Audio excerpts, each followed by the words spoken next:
Saludos compañeros del segundo año de la carrera de Derecho en la modalidad semipresencial de la UNIYES San Carlos.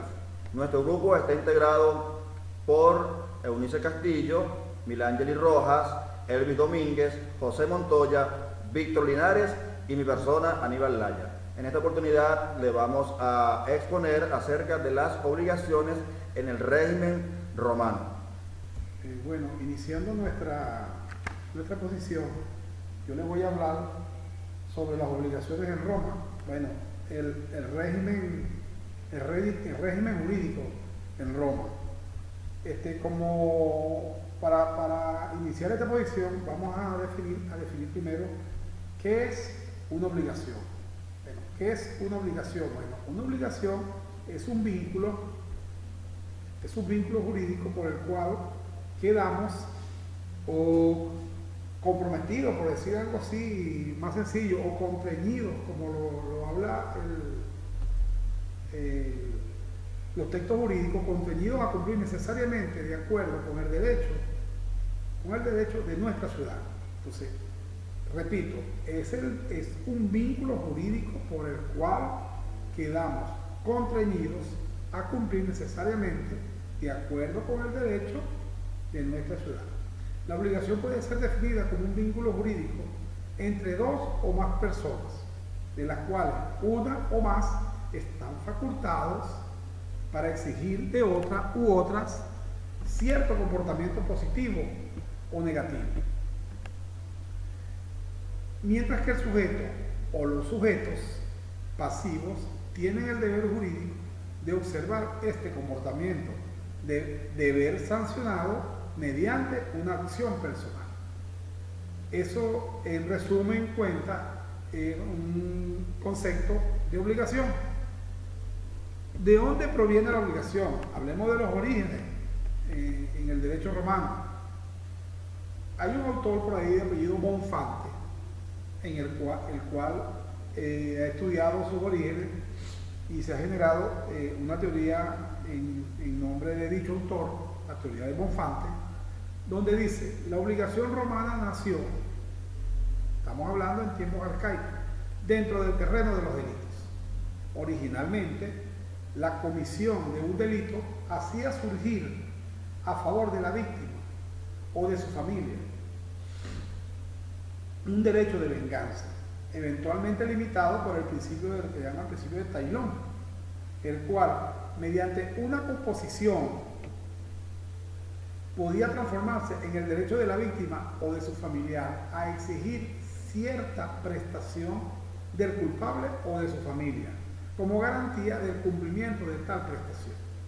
Un miembro de la familia del culpable quedaba obligado, o sea, atado en la domis de la víctima como una especie de rehén. Por lo tanto, la obligación antigua era una atadura en garantía del cumplimiento de prestaciones nacidas de delitos.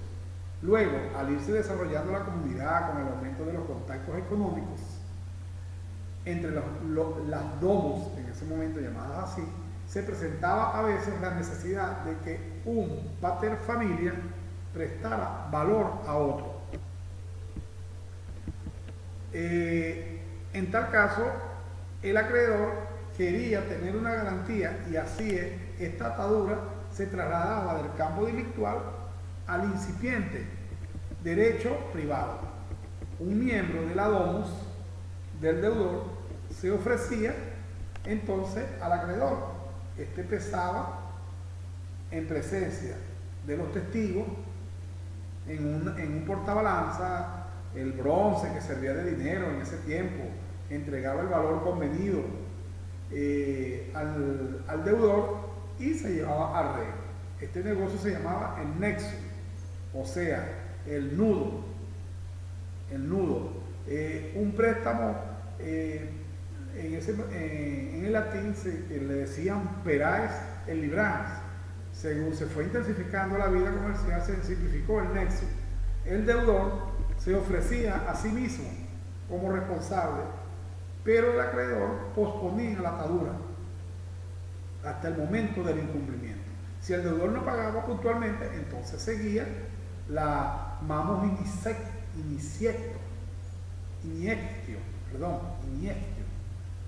es la palabra, descritas en las 12avas tablas.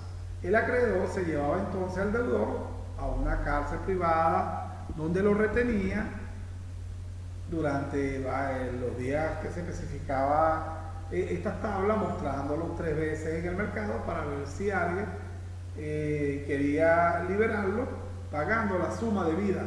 Después de 60 días en ese entonces, al acreedor podía venderle al deudor, lo podía vender como esclavo.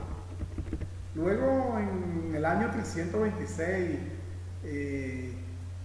después de Cristo, bueno, pues, que llaman el año justiciano, este duro sistema fue severamente atacado por las leves, las credos pues, que existían en ese momento, en el cual se suprimió el encarcelamiento privado por deudas civiles, dejándolo subsistente para cuestiones surgidas o consecuencias de delitos privados. Ajá. Eso es, en resumen, para hablar de los orígenes. En el lenguaje coloquial, lo que era ojo por ojo, pues, tú me debías, tú me pagas, de cualquier forma. De ahí se generaron unas fuentes de obligación. ¿A qué llamamos fuentes de obligación? Bueno, son todos aquellos hechos o actos de la vida real que, enfocados desde el punto de vista jurídico, son susceptibles de producir obligaciones. Su estudio lleva a determinar cómo una persona teóricamente libre de toda sujeción puede quedar jurídicamente obligada, es decir, convertirse en deudor o acreedor de una obligación. Su carácter es taxativo, porque para que exista una obligación debe estar previamente consagrada en el ordenamiento jurídico positivo, debe provenir de una fuente reconocida por tal ordenamiento. De ahí las fuentes se crearon, se subdividieron las obligaciones en clases o clasificaciones de las obligaciones. Ajá. Estas obligaciones se clasificaban de acuerdo a los sujetos, de acuerdo al objeto y de acuerdo al vínculo. Por el sujeto se clasificaban uno por su determinación, sujetos determinados y sujetos indeterminados. En los primeros, tanto el sujeto activo como el pasivo son conocidos desde el nacimiento de la obligación. En los segundos, los sujetos no están individualizados al nacimiento. En este mismo renglón están las obligaciones parciarias, que también eran llamadas las mancomunadas. Los acreedores no pueden exigir la totalidad de la prestación, ni los deudores obligados al pago total de la prestación, solo a una parte de ella. La obligación que nace unitaria para el pago o el cobro se fracciona en obligaciones autónomas. Está el tercer renglón, que son las obligaciones solidarias, donde cada acreedor puede exigir y cada deudor está obligado por el total de la prestación, una vez pagada por uno, la obligación que se extingue para todos ellos.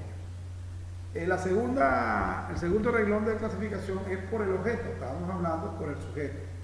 Por el objeto, él tiene varias divisiones, que la primera es por el objeto divisible o indivisible. Son divisibles cuando las prestaciones pueden ser fraccionadas en partes, sin menoscabo de su valor o naturaleza. La prestación es susceptible de cumplimiento parcial, de lo contrario es indivisible. Tenemos las determinadas e indeterminadas. Es determinada el objeto cuando es individualizado y definido. Es cierto, cuando el objeto está determinado de un modo relativo, es indeterminado, pero debe ser fácil de determinar. Por el contenido de la prestación, puede ser obligado de dar, prestar, hacer o no hacer. En el mismo renglón por el objeto tenemos las alternativas y las facultativas. En las alternativas la prestación es única, pero el deudor puede elegir para su cumplimiento entre dos o más objetos. Eso lo llaman el jus variante, que corresponde al deudor, salvo disposición en contrario. En la facultativa, la prestación recae en el objeto previamente establecido por el deudor. Puede librarse entregando otra. Y por último, en este renglón por el objeto tenemos la genérica y específica. La genérica, cuando la prestación consiste en objeto determinado por su género, cuenta, peso, medida, cuenta, peso y medida, pues. Ajá. Y en la específica, tenemos genérica y específica. Y en específica, cuando la prestación consiste en un objeto claramente determinado. Por tercera clasificación, tenemos la relación por el vínculo. También tiene subdivisiones, que es por el vínculo, por su formalismo. En el derecho estricto, solo puede reclamarse y sancionarse lo estrictamente convenido. De buena fe, el magistrado sancionador tiene amplitud para interpretar y sancionar. Por su exigibilidad, civiles, cuando están protegidos por una acción, de tal manera que al no cumplirse la prestación, se puede demandar su cumplimiento. Otra clasificación es, para resumir la parte de las obligaciones, tenemos la que atienden al vínculo contraído. En estas obligaciones, atendiendo al vínculo contraído, tenemos las obligaciones del derecho civil y del derecho de las gentes. En el derecho civil, al principio no se conocían más obligaciones que las del derecho civil, cuyo número era limitado, pues, aparte de ser esencialmente formales en su origen, solo vinculaban a los ciudadanos romanos entre sí. Las obligaciones del derecho de gentes surgieron cuando el desarrollo que adquirió el comercio se hizo indispensable, donde se requería ya el empleo de solemnidades y que fueron accesibles también a los extranjeros, como el comodato, el depósito, la venta, el arrendamiento, entre otros. En las obligaciones civiles y honorarias serían las sancionadas por las leyes, los senados y los consultos. Para cerrar esta clasificación y no darle mucha larga, hablamos la del vinculante, ahora tenemos también conforme a la naturaleza de la prestación. Yo les comenté sobre las divisibles e indivisibles. Bueno, en la naturaleza de la prestación tenemos también las obligaciones divisibles e indivisibles. Divisibles cuando la prestación que constituye ese objeto es susceptible de cumplimiento parcial por referirse a cosas o hechos que pueden fraccionarse de manera que cada parte constituya por sí misma una unidad semejante. La obligación indivisible surge cuando su obligación no puede verificarse por las partes, bien por el objeto que se pueda destruir, cambie de naturaleza o experimente una disminución de su valor. En ella también tenemos las genéricas y las específicas, las alternativas y las facultativas. Para una breve explicación, las alternativas es aquella en la cual el deudor debe cumplir una prestación de entre dos o más prestaciones disyuntivamente señaladas y cuya elección se hará en el momento de cumplirse la obligación. Y en la facultativa es aquella que debe una cosa determinada, pero teniendo el deudor la facultad de pagar con otra cosa. Si se pierde la cosa facultativa debida, la obligación se extingue. Si el deudor quiere, puede pagar con la cosa que se encuentre. Esta cosa sirve para solucionar, pero no es exigible. La obligación es un vínculo jurídico por el cual quedamos comprometidos a cumplir necesariamente de acuerdo con el derecho de nuestra ciudad. No olvidemos eso.